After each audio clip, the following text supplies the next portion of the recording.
ഇംഗ്ലണ്ടിനെതിരായ ഏകദിന പരമ്പരയിലെ തോൽവിക്ക് പിന്നാലെ സ്റ്റാർ സ്പിന്നർ കുൽദീപ് യാദവിനെ പ്ലേയിംഗ് 11-ൽ നിന്ന് ഒഴിവാക്കിയ ഇന്ത്യൻ ടീം മാനേജ്മെന്റിന്റെ തീരുമാനത്തിനെതിരെ രൂക്ഷ വിമർശനമാണ് ഉയരുന്നത്.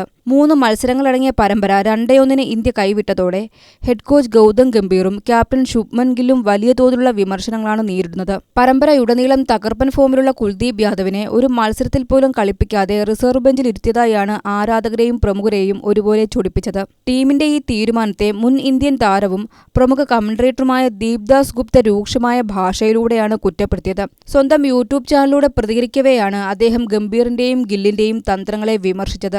കുൽദീപ് യാദവ് തീർച്ചയായും ആദ്യ 11-ൽ കളിക്കേണ്ട കളിക്കാരനാണെന്നും വരാനിരിക്കുന്ന പരമ്പരകളിൽ സ്പിന്നർമാരുടെ കണക്കുകൾ എന്തുതന്നെയായാലും കുൽദീപ് ആ സംഘത്തിൽ തീർച്ചയായും ഉണ്ടാകണമെന്നും അദ്ദേഹം വ്യക്തമാക്കി.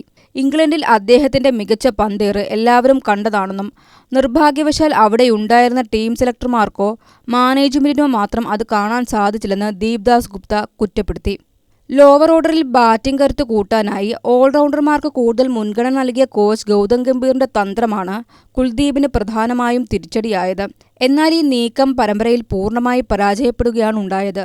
റൺസ് വിട്ടുകൊടുക്കാതെ നിർണായക വിക്കറ്റുകൾ വീഴ്ത്താൻ ശേഷിയുള്ള കുൽദീപിനെ പോലൊരു അറ്റാക്കിംഗ് സ്പിന്നറുടെ അഭാവം മധ്യ ഓവറുകളിൽ ഇന്ത്യക്ക് കനത്ത തിരിച്ചടിയായി മാറി.